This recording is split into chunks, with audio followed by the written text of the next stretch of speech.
Hello everybody, it's me Faith. In this video I wanted to discuss Isinwazi. Isinwazi is a Zulu word that describes a wild vine. It's actually the common name for most, if not all, species belonging to the genus Rhoicissus, including Rhoicissus tridentata, Rhoicissus digitata, and Rhoicissus tomentosa. The Isinwazi discussed in this video is Rhoicissus tomentosa. The genus Rhoicissus is derived from the Greek word rhoia, which means ivy, referring to the fact that the plant is a climber or a vine. The Rhoicissus genus has about 18 species in total, of which about 13 can be found growing in Africa. The species name tomentosa is Latin for velvety, referring to the rusty, velvety hairs on the surface of the leaves. Rhoicissus tomentosa is an evergreen climber or vine with vine-like simple leaves, insignificant flowers, and grape-like berry fruits that turn purple when ripe. Isinwazi is a fast-growing climber that can reach a length of 20 meters. The plant is indigenous to southern Africa. In South Africa, it can be found growing in places like KZN, Eastern Cape, and Western Cape, as well as the Mpumalanga region. The plant generally grows in the Afro-montane forests as well as on the riverine bushes. When it comes to the medicinal properties of this plant, the plant reportedly has a number of phytochemicals such as saponins that, amongst other things, enhance the production of sex hormones such as testosterone in males. The plant also has alkaloids that increase blood flow to the sex organs. Other phytochemicals include tannins, anthocyanins, coumarins, flavonoids, essential oils, quinones, triterpenes, as well as cytosol and cytosterolin, which have reportedly been shown to cause slight estrogenic activities, especially when administered to animals.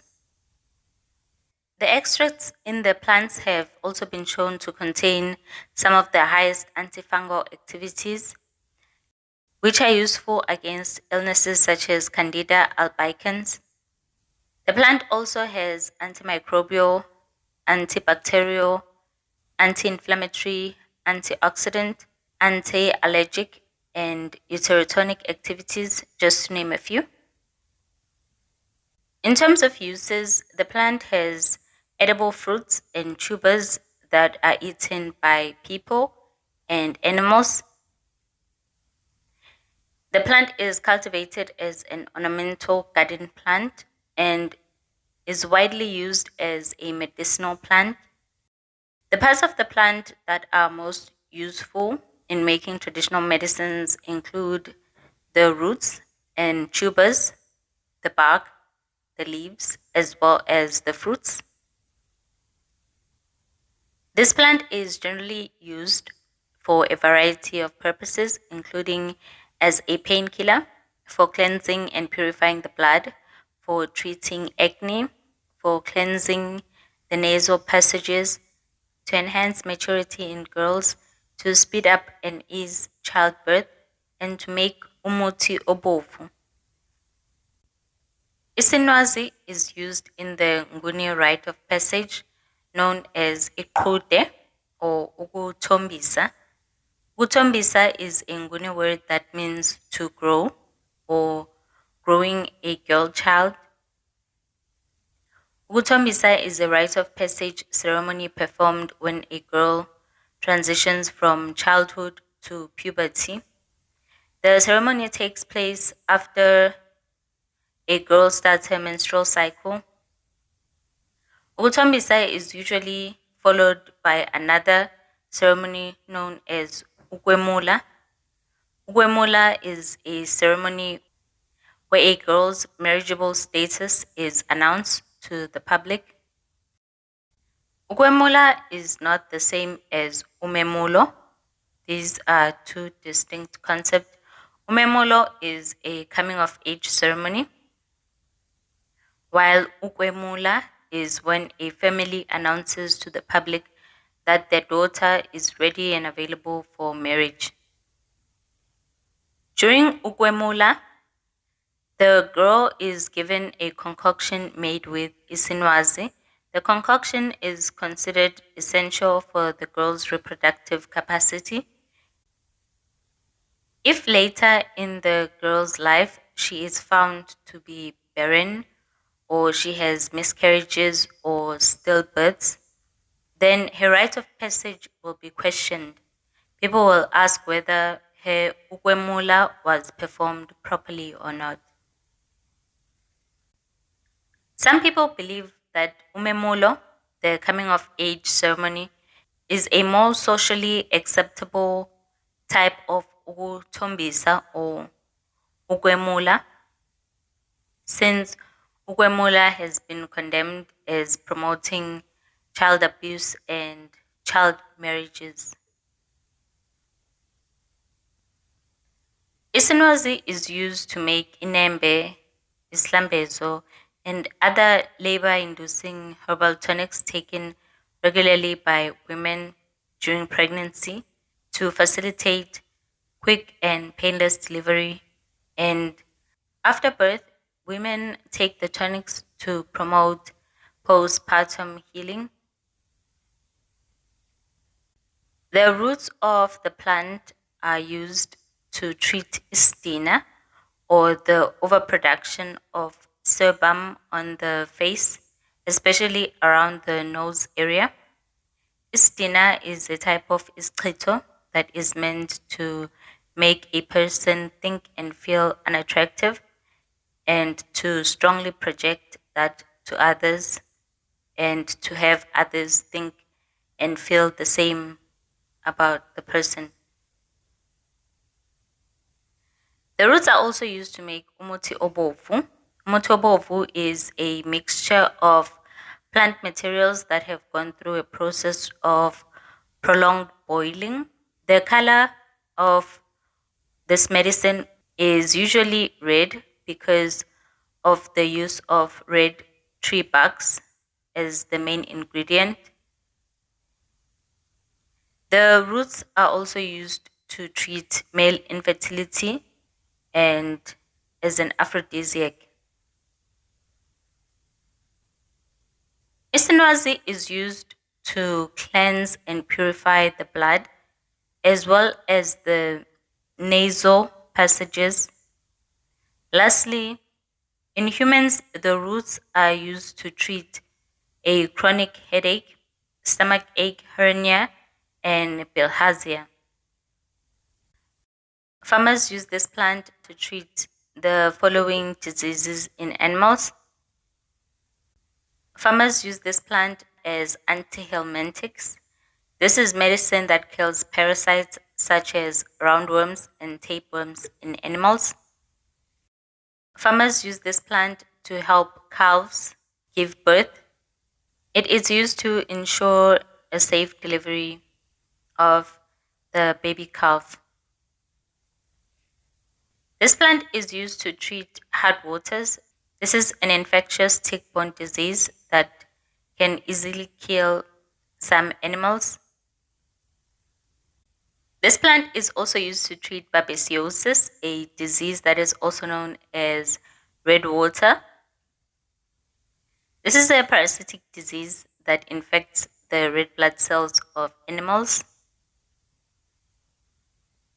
Farmers also use this plant to treat bovine ephemeral fever or the 3-day sickness. This is a viral disease that causes a fever that lasts for about 3 days, hence the name 3-day sickness. Lastly, farmers use this plant to treat helminthiasis, a parasite-borne disease that affects calves. Earlier, I mentioned that the fruits and the tubers of this plant are edible. So the fruits are used to make red jelly or purple-ish jelly, jam, wine, and vinegar. This plant can be prepared in a number of ways to treat various conditions affecting human beings and animals. Let's start with diseases that affect human beings. To treat something like impotence in men or to increase sexual stamina or stamina during sexual intercourse, you can pound the roots and boil them in milk or in water, but most preferably in milk in order to extract the soluble chemical compounds. And then after boiling, allow the mixture to cool and then strain it. And then administer the decoction orally to treat impotence in men. To treat something like istina or the overproduction of sebum on the face, especially on the nose, boil the roots in water and then administer the hot decoction by steaming.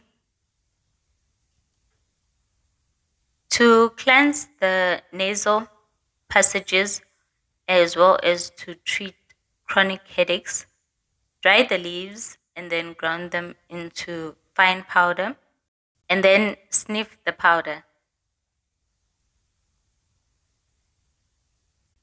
There are as many variations of inembe, islambezo, and imbelekisane tonics as there are traditional healers. One tonic that women take from 7 months of pregnancy for easy delivery is made by boiling the roots of different plants such as Isinwazi, ugobo, impila, and ispara or ilaleva. So you boil the mixture and then you take the decoction. Another type of inembe that is made is by mixing the roots of idololengonyane, Isinwazi, ugobo, and another plant called Triumpheta rhomboidea. I don't know the common name for that plant. But yeah, there are so many different ways of making these tonics.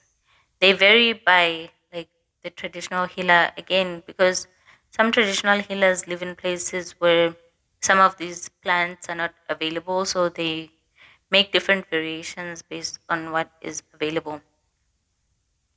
So when it comes to animals, farmers treat the 3-day sickness by crushing the bark of Isinwazi with the bark of utuvane and then boiling that mixture in water and administering the strained solution from that mixture. And then farmers in the Eastern Cape treat helminthiasis by crushing the roots and boiling the roots in milk. After boiling, allow the mixture to cool and then strain it and then administer the liquid orally. I think the dosage that is normally used is they take 1 tablespoon and then mix it in like 275 ml of water. And then that mixture is then administered once per day to the animal until it gets better. That's it for this video. Thank you so much for listening. Don't forget to like the video and subscribe to the channel. Have a blessed weekend and bye.